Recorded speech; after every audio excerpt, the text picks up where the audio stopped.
this one if you know You it. never let me fall. Oh no, you don't. Oh no, you don't. Oh no, you don't. I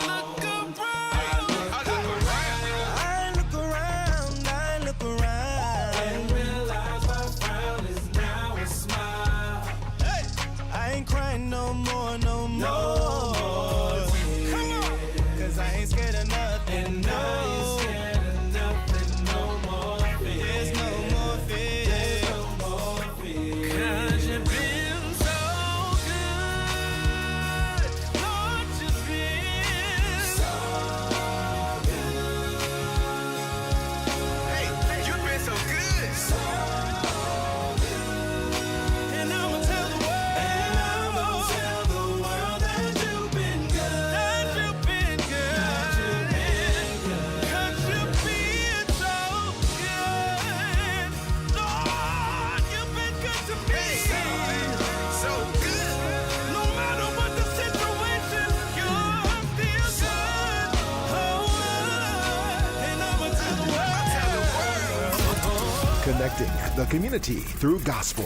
The new 107.9 FM, W300EB, Macon, and WDDO 980 AM, Perry, Macon. The views expressed on this program are not necessarily the views of the Glory 980 AM, the Glory Media Group, LLC, WDDO AM, its staff, management, or advertisers, but are the views and opinions of the participants of the broadcast. Mother Georgia, she's back on live, the historic 980 WDDO. All of a sudden, let's go live into the studio with our host, Brenda Sutton. Well, hello, hello, hello. Hello. Here we go again. That's all I gotta say. Here we go again. It's Monday and I'm excited. It's a brand new day. You hear me? Well, Brenda, What? newsflash. What? Every day is a brand new day. That is correct. Okay. Hey, we need brand new day. Now we're doing the scenes from The Wiz. Eveline. I Don't need- nobody bring me No bad news. Mhm. I need y'all to hit that share button. I need them to hit that share button. But you know what? For the All of a Sutton show. See, they need to know what share button they need to be hitting. That's So true. the share button that Brenda wants you to hit is what, Brenda? The all of a sudden, Not SUDDEN. SUTTON. So yeah, so this is where diction and enunciation comes to play. You know what? Your eyes look a little better. Well, They thank still you. looking a little sad, but I know that pollen is There turning is you no up. pollen outside. There is no pollen. Man, I have really caught it. My eyes, I can see like big stuff, but I can't see like writing or anything like What that. happened, So should Brenda? you be driving? I can drive, but I can't, Could you give everybody a tag number in the make of your car so they'll know to move out of your way if they see you on the street? This is a public service announcement. I'm driving Henry's car. Oh Lord. So if she's gonna ding something up, it's gonna be his car. Yeah, I was like, let me go ahead and just tear his car up, Yeah, but that pollen been messing your eyes up for about Yeah. a week Yeah, now. yeah, it has been. And so I went to the Minute Clinic and shout out to the people over at CVS and Where is the Minute Clinic? they have them all They have over. several of them. Where? Well, the one I went to was over on Zebulon Road, and you can make an appointment online. I don't know how much it is if you don't have insurance. Mine was like a $25 copay. I went in and they were able to give me some medication for my eyes, which I probably should have gotten a long time ago had I known about the Minute Clinic, and it worked. They have. I What's know the they got a sign? couple of them. The sign. They got a couple of them in Warner Robins. They're kind of all over. So It's the name of it is Minute Clinic. some Correct. of them are called Minute Clinics. Then you have the Med Stop, and I'm not talking about the ones that are owned by the medical center. What are they? The Navicent Health. Right. They have Not those. They have different ones. So those specifically, like the Minute Clinic, and the med stops. Mhm. Those you need insurance really to go to, and they're a lot quicker and a lot easier, especially if it's something minor. And then of course the med stops, the ones that are owned by the hospital, you can go if you don't have insurance. So I just asked because will you be Hey, Linda. surprised at the number of people who don't know or are not aware Mhm. of the Minute Clinic? And then the other piece, like Dr. Sousa runs the med stop in. that's right by Publix on Thomas Hill Road. And they, if you don't have insurance, I mean, they'll accept it, but it's like $100. But if Mhm. you're sick, you're sick. You know what I mean? Mhm. And you don't have a doctor and that kind of thing. I've gone up there, for different things. If I needed like if I would needed like COVID treatment or something like that, I've gone Mhm. up there for that. So hey, Lynn, how you doing? I sent you a link. I'm hoping that Lynn call in on our show today. I'm just trying to let people know that we're on 107.9 FM, and we're also on Facebook, on Twitter, on YouTube, on Periscope, and LinkedIn. We're live right now, and you can call in at 478-250-1444. We have some great stuff we're going to be talking about we today. we do. And we've got a couple of great guests we expect to call in today or to Zoom in, but we'll see about 6:20 and 6:15. So we'll see what happens, but tune in to 107.9 FM and hit the share button on the All of a Sutton Show. That's SUTTON on Facebook. All of a Sutton Show. It matters that you we appreciate you just watching, of course, and just listening, but we also need you to hit those like buttons and share buttons. That's the world that we live in now, and that's a moniker of which we are judged by. So we need your blessing of that, okay? And Susan, how you doing, Susan? Pasquale is watching from Italy, y'all. Ooh. All right. Yeah. Oh wow. And we want to give a special shout out to our boy Henry E. Williams. We hope you are doing better, and we're all still praying for you, and we look forward to seeing you and hearing you again on the radio. So big shout out to our sponsor, Henry E. Williams. We know Brenda probably did it to you, but we still gonna pray If for you there's anyway. no other truth to be spoken today on this show, Emily just spoke truth. We are all praying for you, and we know that God has the power to heal you. And just keep the faith, my brother. We are praying, and we love you. Before we get into our topic, I think it's really good, to make sure that you're like medically compliant, and that's what I'm going to say is that, Henry has been medically compliant. He has been going without salt. For those out there, Henry had a heart attack, and he can't eat salt anymore. And it just really is a very challenging thing, for him. So we got a good report from the doctor today simply by not eating salt. Awesome. Now, let me ask you this. Why I've had multiple conflicting studies, because I'm always reading and being nosy. And where do they come from with the idea of cutting salt out completely? What is that supposed to do for him? I know everybody's body is different, but what is that supposed to do for him? It decreases his blood pressure because his heart is weak. He can't his heart can't process the excess fluid. The excess fluid, which is what salt does. Right, Salt it makes you retain salt makes you retain fluid. So, for example, I did not know, for example, eating a Chick-fil-A sandwich is 1,500 milligrams of salt. Oh yeah, absolutely. And then if you get the like the little potatoes or whatever go with it, that's an additional, I don't know, maybe like 1,000 grams. So you've already blew your salt intake for today. So I just I pray for, and I really, life will make you be more empathetic. In fact, it should make you more empathetic. I just had no idea how bad salt was and how difficult it was. But you have to be specific, because regular like Mediterranean sea salt or coarse ground Himalayan salt are all fine in moderation. It's the sodium from the food when eating out the sodium content in the food when we eat out, there's so many different chemicals and so many different forms of Absolutely, salt. absolutely. So we do want to be clear that if you are cooking at home and you're using Himalayan salt, they have Dead Sea salt, they Mhm. have black rock salt. There's a lot of much healthier salts that you can use to season your food that will not cause you to retain water or retain fluid in your body. So we got to make sure that you guys understand how much sodium is actually in the food that you get when you're eating out. And ask, most restaurants will have the actual caloric intake as well as the sodium intake in the food that you eat. And most of us won't do that. We're not going to stop and say, hey, how much sodium is in this?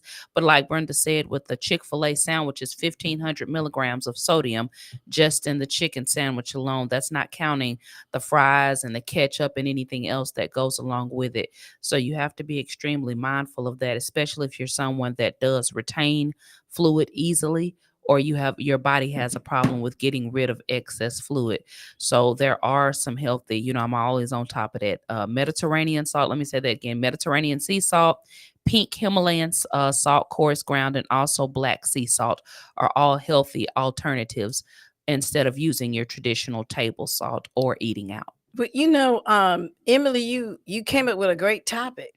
Oh my. She came up with a great topic. What'd I Wait say? a minute. Hold on. See, I said earlier that one truth that's going to be told today What? was that we are all praying for Henry, and we Yes. know that God can heal him, and we love him. Right. Please remember that. Okay. So what's the truth? What? You just said Emily came up with a topic. So we just want to be remindful. Let me just before I get. I feel like I need to back away. Yeah, because No. Brenda does not want to take credit for it. I was at Sam's the other day, and I was getting out my car, and I ran into this sweet little fella that had tears in his Sweet eyes. little fella. Sweet little fella, 9 years old, had tears in his eyes. And I said, "Baby, what's wrong with you?" He says, "Well, I'm gonna get a whooping." "What you gonna get a whooping for?" I'm looking at his mama like, you. And Okay. and he says, "Well, I get a whooping when whenever I go to my daddy will whip me when I go to somebody else's, when I go to his house and somebody else has cut his hair, and so he gets a whooping." And so I was like, "What's wrong with this Negro?" Because I can't say the other word. But how did you know that his father was African American? Because he told me, and he told You me. didn't ask that Look little boy. here. Let me tell you something. You knew that boy. You knew what race that boy was. She okay. did not ask that young I man. ain't studying that, Johnny. Well, does it matter? I guess in this, It does really it matter? It doesn't matter. The point is, Well, we got to see where you going at with this first. The She point already said I can't say the other N word on the air. because I'm tired of some of the things that some of these, and Johnny, I ain't talking about you because you are not a violent man. I'm not. And you are not an abusive man. There's a lot of things that people are, but I'm not going to give you that. Most men are not abusive or violent. I don't know that. And I think that some of them sneaky abusive. And the reason why I brought this child is the only thing was he wasn't whooping that child just because he's whooping that child. He was mad at that child's mama. And he took it out on that child. So I just wanted to address domestic violence today. And I'm going to say most of the time, I know there's some women out here who fight me, and I got that. There's some women out here who do it, okay? But the vast majority of people who are involved in it is men perpetrating violence against women, like that man who went and shot that girl in the face this past weekend. You knew about that, Emily? No, I didn't. No, oh no, some old man. She didn't want him no more. Okay. She's gonna leave. He get the gun. Come on, Lynn. And he shot her in the face, shot her in the jaw. Is she survived, I'm assuming? She survived. Critical but stable condition was the last news report I saw. Well, how old was she? I don't know how old. She's a young girl. And how old was he? I don't know. I just know he was an older guy. Okay. And my point is, if women have got to start speaking up and not keeping these things a secret, when people are emotionally and physically, economically abusing you. Mm-hmm. Because there's different types of abuse. It's more than just punch. Right. I think I spoke on this last week or maybe a week before last, and I tell women all the time that there are far worse things, types of abuse than somebody putting their hands on you.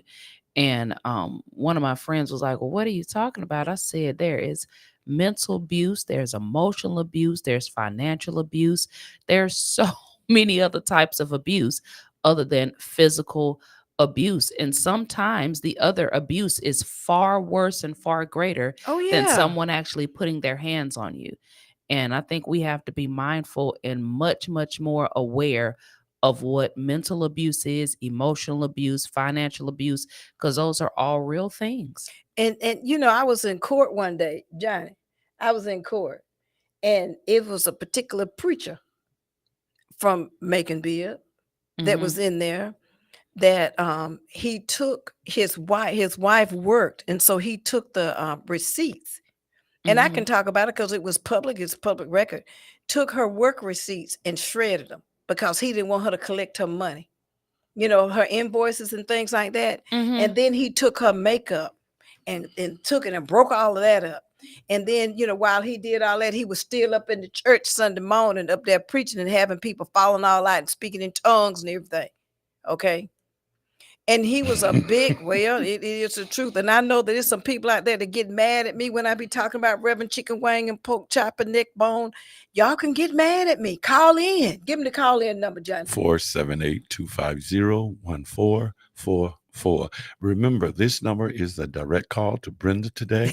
478-250-1444. So all of the members of the churches of Reverend Chicken Wing and Pork Chop, please direct all of your calls to Brenda Sutton-Williams. Well, because he did all of this stuff, but a lot of times people think that an abuser have a certain look. You know what Exactly, I'm saying? They say, yep. "Oh, well, he looked like he wouldn't do that Right. because Nah. he don't look like he that kind." Well, look at Will Smith. He's an abuser. When he got that hitting people, he ain't supposed to hit them. These people who you have this visual, they would just never do that. Yeah, they do. You know what? And the thing is that we have to be aware of when it comes to abuse is that most of the time when an abuser strikes, it is not the first time that they've hit somebody. You better say it. And I had a someone very, very close to me, a coworker whose sister had dealt with that, and the guy literally beat her, as we say, to the white meat, like busted her head open to the white meat. And she's tried to swear up and down, it's the first time I told her, no, that's not. A man that beats you to the point where both of your eyes are shut, you have a broken rib, the white meat is showing on your head, a broken leg. That's not his first time. Do you know how much anger there has to be inside of somebody to do that much harm to one person? Wow. That is not his first time hitting you. You could lie to your sister, but you can't lie to me. And I told her, the sister was convinced. I said, no, ma'am. And I said, I guarantee you she's going to go back to him. And I said, and if she goes back to him, you know that this is not the first time he's hit her. And I kid you not, 3 months passed and she went right back to that man. I said, I told you. I just wanted to read something I got off Google here. It said extensive research. Women initiate domestic violence more than men. Men underreported. Domestic violence against men is often underreported. Further, multiple studies demonstrate that in intimate partner violence, IPV, women are more often the initiators of physical violence. Expert testimony that provides such crucial information is necessary to overcome the bias against men in domestic violence cases and related restraining order matters, especially where men are claiming self-defense or filing for protective orders against abusive women. Social workers and judges are often skeptical of such claims by men. And it's time we bring science into the courtroom to end such systematic gender-biased discrimination against men. It says analyzing data gathered from 11,370 respondents, researchers found that half of violent relationships were reciprocally violent. In Mhm. non-reciprocally violent relationships, women were more the perpetrators in more than 70% of the cases. Out Mhm. of all the respondents, a quarter of the women admitted to perpetrating the domestic violence, and when the violence was reciprocal, women were often the ones who have been the first to strike. In addition, an analytic view of 552 domestic violence studies published in the Psychological Bulletin found that 38% of the physical injuries suffered in the domestic violence disputes were suffered by men. I just wanted to add something else to the conversation. Mhm. Well, you know what? See, I will. I will agree with that because I believe that I will agree with the fact that women typically will swing first. I will agree with that. Now, me personally, I'm just naturally not a violent person, so I just don't hit anyway. But I know women that will slap a dude, that will, kick a dude, that'll throw something. So with that particular study, I would agree that probably is the And a truth. lot of them, in a lot of cases, and let me just, I will run before I hit a woman. I'll just break out running. Mhm. But my life in my 62 years, I have Mhm. seen enough women just nitpick, push him, embarrass him, push him, embarrass him, Mhm. do stuff, slap him upside the head, just say stuff around him that's just so degrading and Mhm. and stuff. And then, like people say, sooner or later, you Mhm. push a dog in the corner, he's gonna come out of that corner. And Mhm. I've seen a lot of guys who have, and I know a lot of guys who are just can't ever forgive themselves yet because they reacted in emotion. Like Mhm. they came out, she hit him, Mhm. and then all of a sudden he just had a knee-jerk reaction and just Mhm. went swing his arm, Right. but he's stronger than her. Mhm.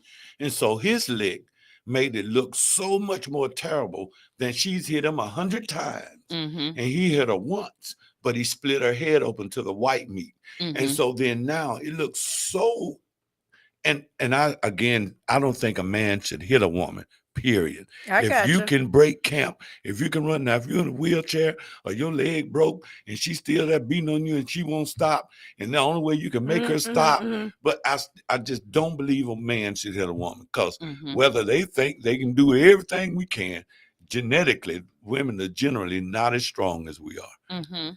How you doing, Miss Walker? I'm doing fine.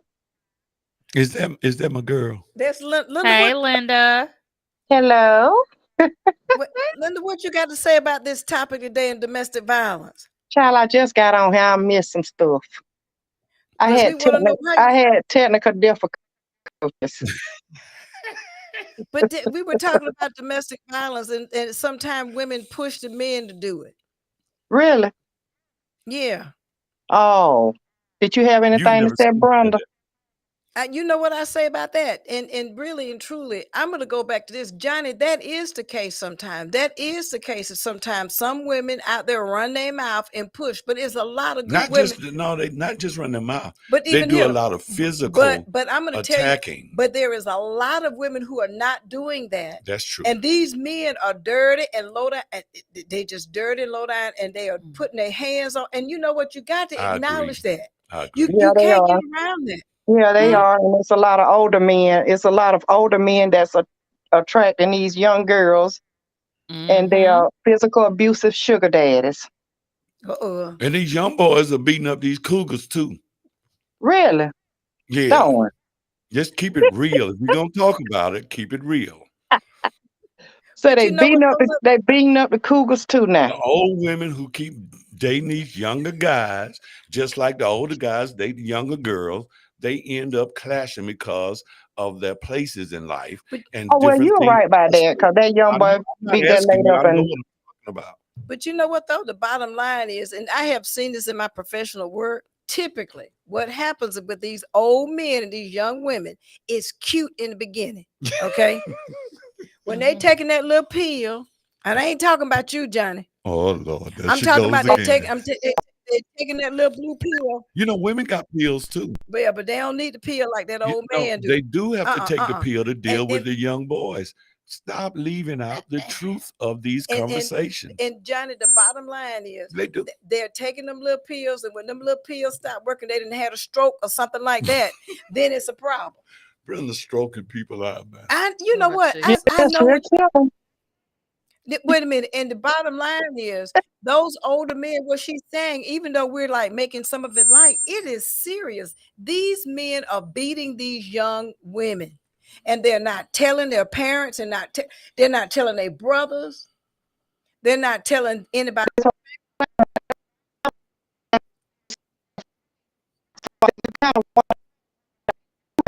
But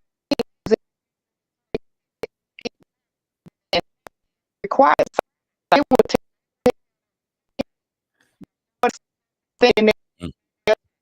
So you saying that these young women who continually get beat, in order for them to keep getting money from the sugar daddy, so they'll sacrifice getting beat to get some weave, to get some long lashes, to get their nails done, to get a purse, whatever you call those purses that they want. So they're sacrificing themselves to get beat up continuously. But you know, so but not I don't think the majority, because it's a lot of them that work.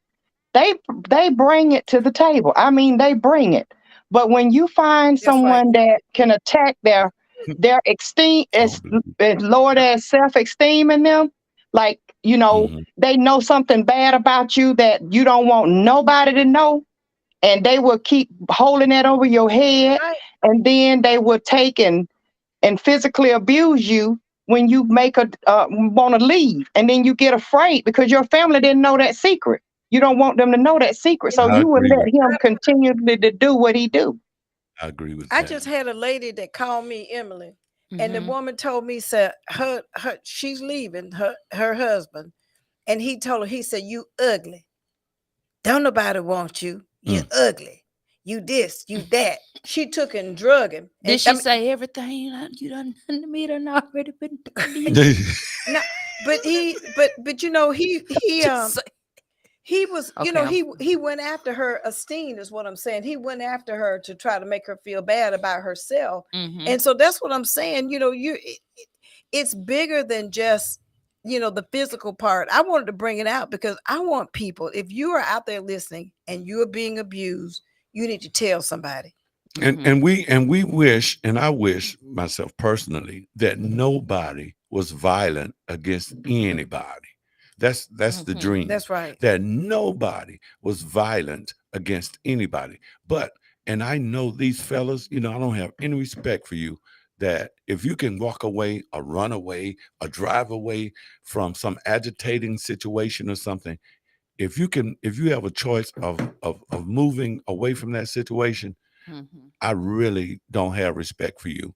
If you stood there and hit a female, you should not be hitting a female. Period. No respect for them whatsoever. Females, you should not be hitting anybody either.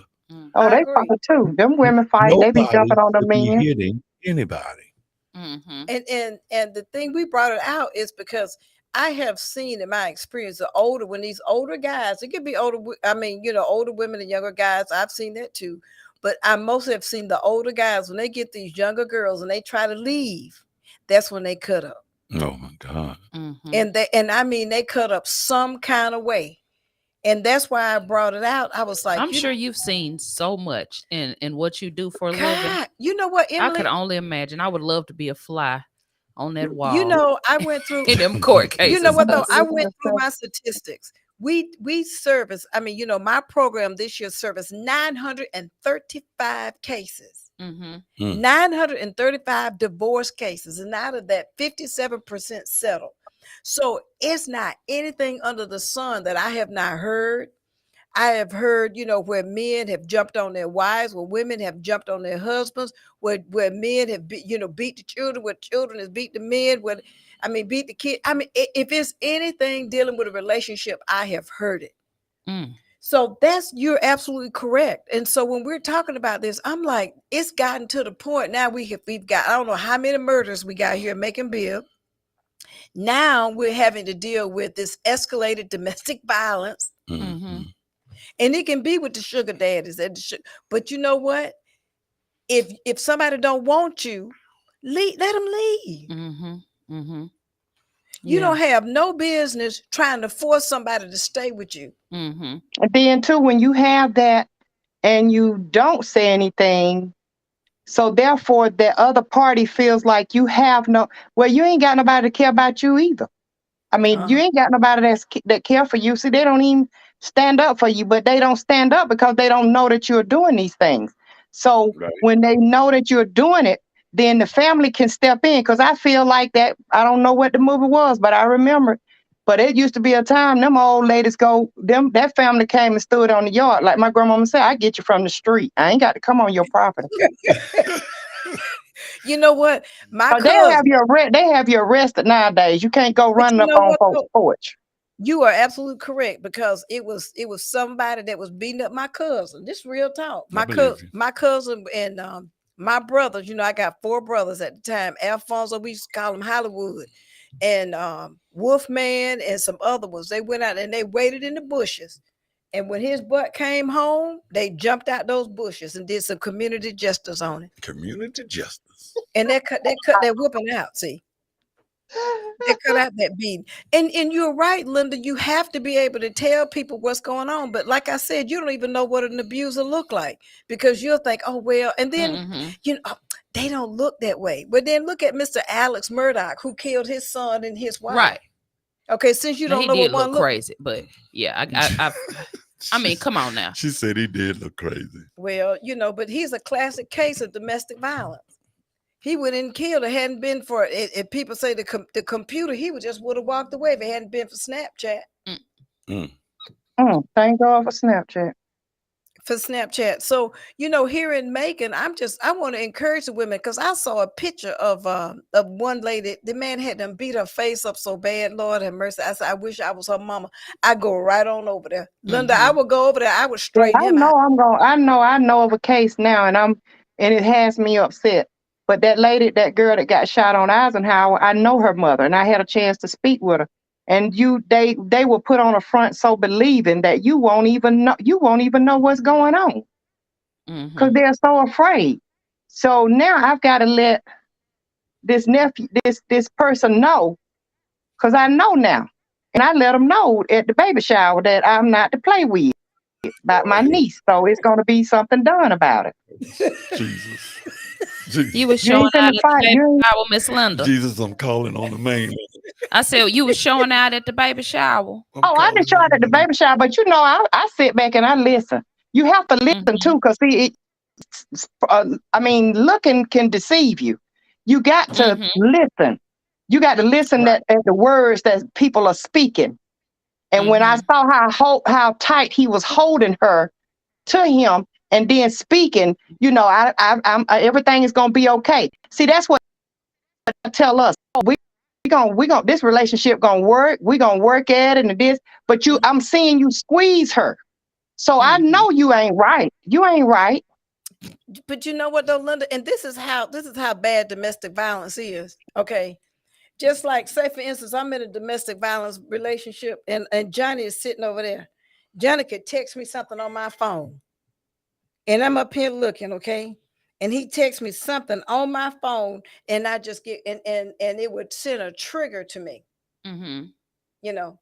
And that's how that thing work. It can be something very small and very subtle that people do to take and let you know that they in control. It's all about power and control. Let me see how I can control you. And that's why I say one of the worst types of abuse is mental abuse, and which is typically done by narcissists. Mental abuse is far worse a lot of times than physical abuse, because God forbid it goes so far physically and they kill the person. But most often they hit you, or they quote unquote beat you just enough to, you know, make you scared of them. But the wounds eventually heal. The, you know, the eye color comes back. But when somebody mentally abuses you for years and years and years, that is almost a lifelong amount of damage that's done. That's psychological. That's a serious prison now. That's a serious prison. And then counseling, years and years of counseling after that. Like, that mental abuse is what causes women to sometimes take their own lives, to sometimes harm their children. Like, it's real. I've seen it happen. It's scary and it's sad. It's Y'all always try to say I'm gonna show this, but I think mental abuse and condescending treatment to a person isn't it goes just both one ways. gender. I think it has the same effect on men. I think it's a people thing. I think that men too suffer from I mental agree with abuse you. For and mental abuse, you're and right. emotional abuse, and I think that a lot of times, please don't think I'm trying to defend anybody. I think a lot of times the reason why there is violence sometimes isn't because of something physical that happened. It is because of mental abuse and emotional abuse. And I think that a lot of times these men who are committing physical acts are responding to emotional abuse. And I'm not making excuses for anyone, because Susan Smith says she's glad she's single. But Susan, it's the single people do it too, because they've got the date. People take you out, and what they'll do, give you a little alcohol and just go ahead on and do all kinds of things. And I'm not saying that happens to you, but I just wanted to bring it out because it's just any relationship. And by the way, it can be same gender loving people who are and the same gender loving people are some of the ones who are in some of the worst abusive relationships. Okay. Yep. And yeah, we on now, you know what? Yeah, we on a Christian show and things like, but yes, I am going to say it. Absolutely. Because on this show, we have to speak the truth and the reality and the actuality, as Johnny likes to say.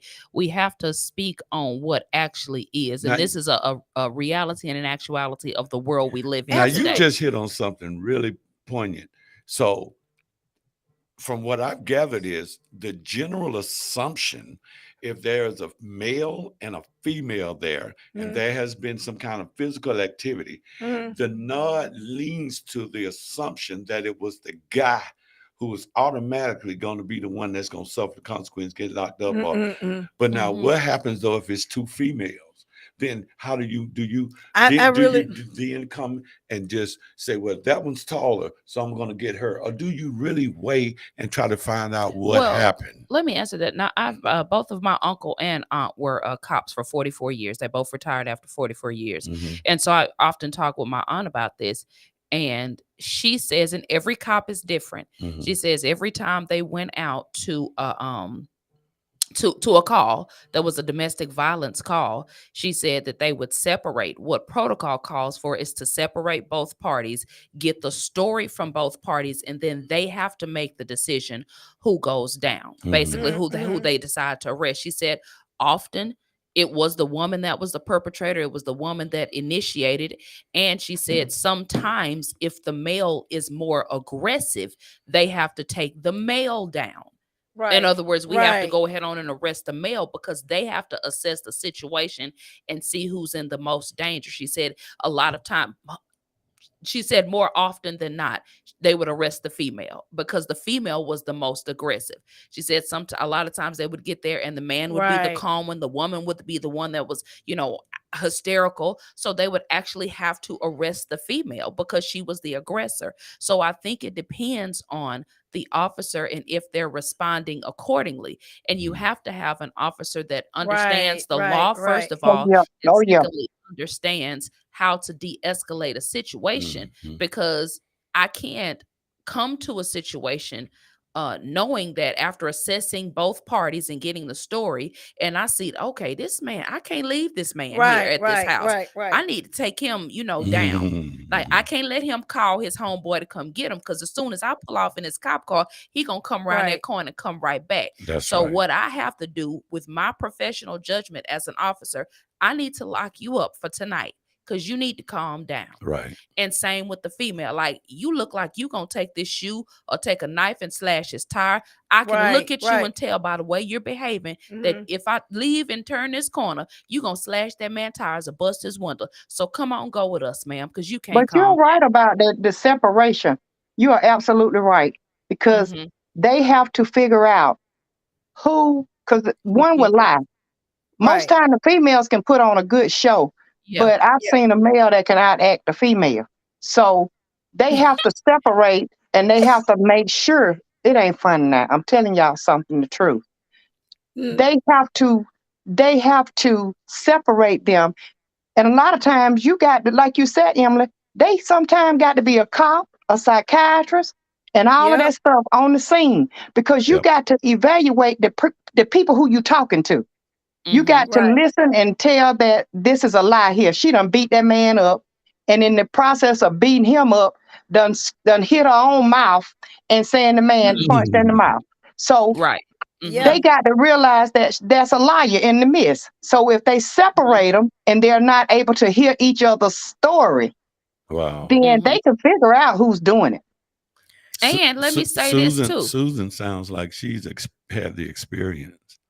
Well, let me say this too, because this is important. We may get roasted for this, but another thing that happens quite often is you go and talk to your pastor about it. And your pastor tell you, go home and pray. Sure does. But as soon as you go home, old boy or old girl get to beating on each other because why you embarrass me in front of pastor? That's right. No, Why pastor embarrass you because pastor tell everybody what you done told him on Sunday. That's right. So my thing is like we got to start hiring professionals, professional counselors, professional therapists, get professionals involved. Because I'm going to say this because my grandfather was a pastor for 72 years. My grandfather was not a licensed therapist. He wasn't a licensed psychologist. So he was not authorized to give marital advice, to give domestic violence advice. He can give you the word from the Bible. But we have to stop taking these situations and say, well, I'm going to talk to the pastor. We're going to let our pastor do our counseling. Is your pastor certified therapist? Is he a licensed psychologist? So why are you listening to a pastor? Of course, he's going to tell you to pray. Well, I prayed. Some people sometimes and you don't have a recourse anyway after talking to them rascals. Because half of them, they get their sermon from your testimony. And the next thing you know, they done told the whole congregation what you done told them. That's why when you talk to somebody else. You don't talk to the policeman, you talk to somebody else. You don't talk to the pastor either. But you know what, though, Linda, you're absolutely correct. And I'm glad we're bringing it out. And then you said something, and let me just say this. I've done mediations with same gender loving people. Okay. They fight. And some of and they are some of the most violent ones in their in their relationship. You know, to me, because they fight. Some of the scariest ones that I've had in my office. They fight. They fight. And when I seen a relationship like that, I'd be like, you don't ask which one is who because they fight. They fight. But you could tell the dominant one because that's the one who knocked the other one down to the ground. They fight. And they fight real bad. One of the worst cases I had was two females, and one of them was just horrible. And the family called the office and said, well, can you keep them separated? They had gotten married. And she was just saying, you know, the one that was the more dominant one, did you say, Linda, she was really strong and she was really out there and she took advantage of the weaker one. And the family called and said, you know, and we're not advocates. There's nothing I can do. But I was like, okay, you know, the shelter is available for her so that she can go to the domestic violence shelter. I'm sure it was a whole lot of shame. And it took a lot for that parent to call up there and say, hey, you know, you need to make sure that my child is safe. Girl, I told one of my family members up there fighting, you call yourself two women, they fighting, and she letting another woman beat her up. I said, is you crazy? I would be ashamed to really tell somebody that. You sitting up there letting a female jump on you and beat you up because she thinks she your husband. Okay. Linda, no words. I can't even say. That's why, you know what I'm saying? It's just so much. It's so much. It's just so much. God has to be He has to be interjected in so many things today. He has to be back. He has to be re-interjected in this whole stuff because everybody has it confused. And this thing, really, when you talk about domestic violence, all it is at the base of it, because to me, you got to get to the root, as in, I mean, really get to the, what's going on with it. It's all about power and control. I want to control you. But God will help you he'll help you get yourself together if you talk to him. But it's hard to do, Linda, when you bruised and not when people. you broken. And I'm gonna tell you something. I always say, tell people pray, and that's a good thing. Don't get me wrong. I say the same thing, but I am telling you, it's so You have to find hard somebody you can trust. Yeah, you're so hard when you're broken. And so I realize people that are listening, you may be broken. And I know that they tell you to go on the outside to fulfill what's going on in the inside. You got to go on the inside to connect to the outside. Somebody sent something in. Johnny, take a look at that, because my eyes, I can't. It says, I see my daughter going through the same mental, probably physical abuse, and tell her you should have learned from my experience because love don't hurt.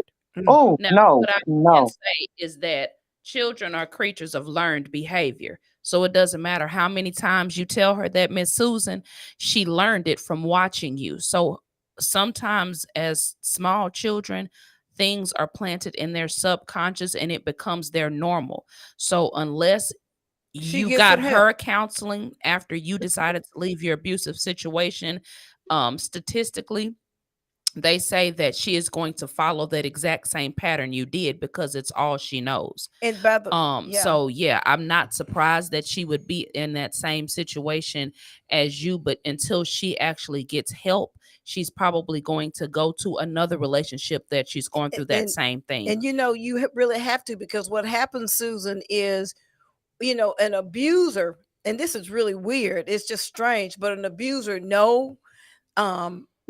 that they seek out somebody that they can abuse. It's just like a buzzard circling around something that's dead. They already know. I'm not saying that to say about your daughter. I'm just saying that they know that abuser is a predator, and he goes after somebody who's weak. And so he knows what he can do. A lot of times, they'll be like, oh, I love her so much. She can't do this and she can't. And the woman thinks that she's being protected. She doesn't understand. No, baby, you're not being protected. You're actually being controlled. There's a difference between the two. So, to me, you just have to, we're going to pray for your daughter. And hopefully, call Making Mental Health Matters and try to get some assistance. So that's what you want to do. Okay, Johnny, you have a caller on the phone? We got a caller? Okay. Hello. Yes, how you doing? We're doing good. How you doing? It's Jamal calling from Mr. HOLINGSHED. Oh, hey, you're calling into the show. This is, ladies and gentlemen, this is OG Jaybird. Is that correct? Yes, sir. Hey, we ran into this gentleman the other night, and he's a Macon night, and he's got some really big news, and we just wanted to share it. He has a movie that is about to premiere at AMC Theaters out there on Zebulon Road. I think that's a big deal, and we just wanted to give him a shout out. Can you just tell him what the movie is about?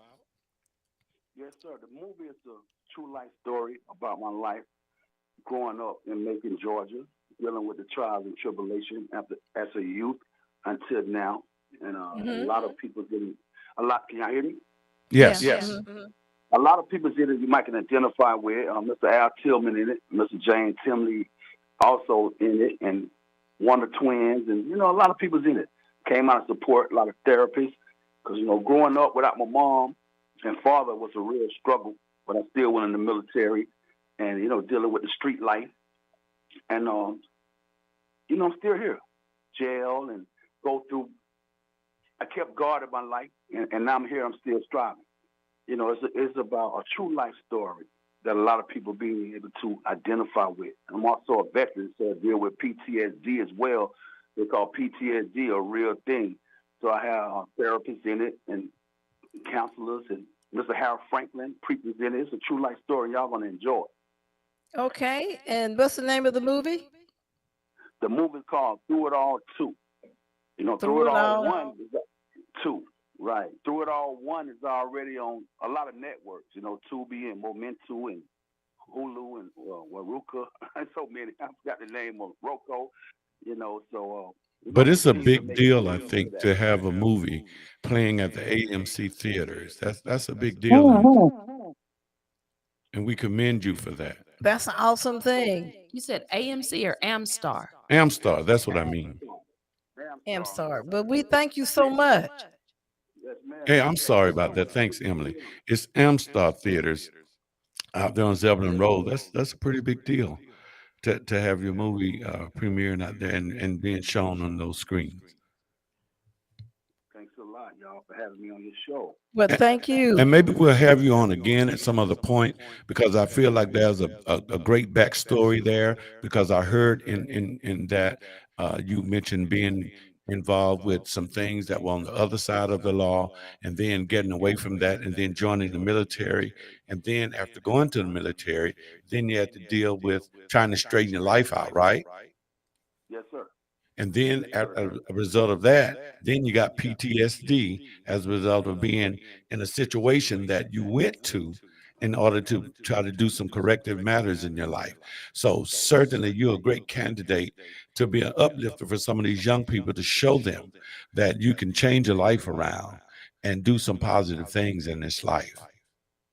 Right. And one quick thing, I'm giving back. I have my own organization called MAD, Making a Difference for the Youth in the Community. So we're going to get back active with that this year as well.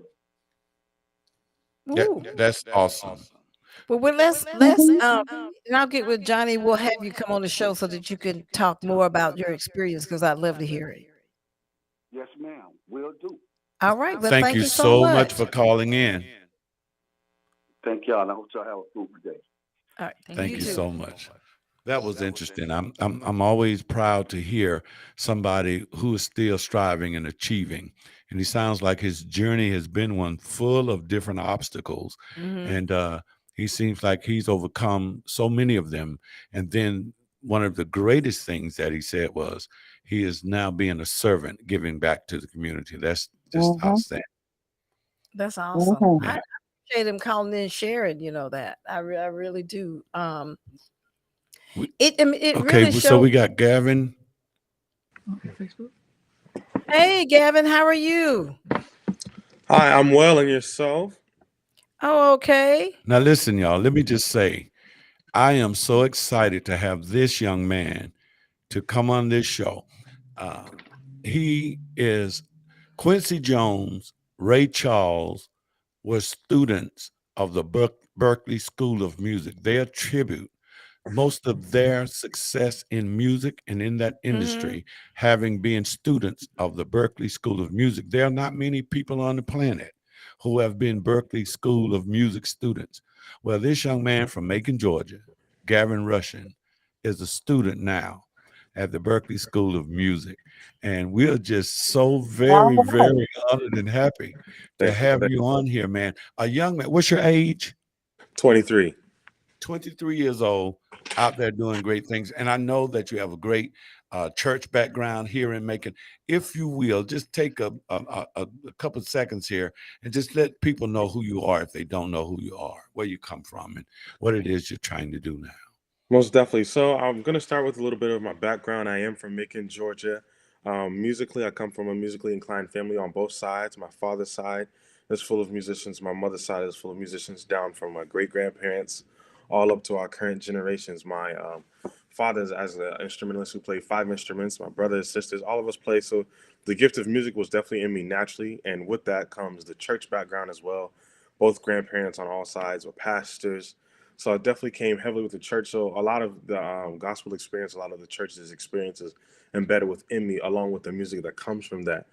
So those are all a part of my experience and how that affected me going to Berkeley and how that has affected me now is I'm really grateful for my background. I'm also grateful to also be from Macon, Georgia, and the Yeah. experience that comes from that. I'm also grateful to be someone who's grown up in Macon scene, someone who's got an opportunity to pass through grants or play on local streets, downtown in downtown Macon, and play on Cherry Street, and play with my friends, and play in high school jazz band. All these experiences have built me up to where I am now, to where I'm about to graduate from Berklee College of Music, the #1 contemporary art school in the United States. And it is also an honor to be one of the maybe 5 people from Middle Georgia ever to go to this college. Oh, So wow. it's a, Whoa. What high school did you go to? I went to Jones County High School in Gray, but I stayed in East Macon. So I still claim You Macon. know, you just cross the street out there and you're in Jones County. Right. Yes. That's awesome. What instruments do you play? So I play piano. I've played piano since I was about 10, 23 now. Wow. I also started on drums. I started in drums in church. As a little kid, I started playing drums in church maybe at like 2. And I know a lot of people are like, 2, that doesn't make any sense. How can a kid play drums at 2? Well, I was doing it. I was too small to necessarily sit on the drum stool, but I would just, stand up, kick, and throw my little hands over it, like that, and just make it work. So I played drums for that long, and I've played the Hammond organ since I was about 15 years old. And now I've become versed in genres in those instruments. And boy, let me tell you, it is an experience to watch him play. He is absolutely amazing. Can you share just a little bit of the process of getting into a school like Berklee? Most definitely. I would like to start even more with once again with my background and how that also affects me getting in the door. Because with Berklee being a prestigious music school, it's the #1 contemporary art school, but Berklee's background was actually in classical music and in jazz. So they also have a very strong classical curriculum, and they have a jazz curriculum, which requires, musicians to be able to read, to be able to write, to be able to understand theory very well. And those are things, because I grew up in church and playing in church, I did not have proper knowledge of before going to Berklee all the way. I learned those things like later in life. I never had a private instructor on any of my instruments. Most of that I've learned in my instruments came from me practicing at home and having mentors from other musicians in the Macon area. So as I began learning keys, I started learning keys, and I only knew one scale, C major scale. I probably knew about 4 chords. My first song was Lean on Me. So that was my start. I went from that into 1 year practicing with a portable CD player, the little one that you put your CDs in, headphones. I practiced that. I practiced with that with all the gospel wild CDs that my dad could give me from when he was playing in church. To 1 year of that led me to playing in Baptist churches and different churches in Macon. So then I started playing in churches. Then I started getting versed in playing in different keys, and then I got in the high school's band and in my high school's choir, my middle school's band, and stuff like that. And that began to teach me theory, and I started buying books to just teach myself theory. And then I had one teacher, my choir teacher, who was like a mother to me, Misty Wilcox, who then began to work on me with theory. And that prepared me for the 5-week program that Berklee had. Now, Johnny, I think you might remember that when I was coming around, I got prepared to go to the summer program. I went to the summer program at Berklee, and it basically gave me like the basic core classes that you would take at the school, a summary of what the school is like. And that was a life-changing experience for me, because I was at international college. I saw people from many different nationalities and many different races of people with so many different talents and so many different gifts. And the crazy thing is, coming from Macon, at that time I might have been 16 or 17 going to the summer camp, and there weren't a whole bunch of musicians at my age being able to play at the same level and doing what I was aspiring to do. But going to Berklee, everybody could do what I could do.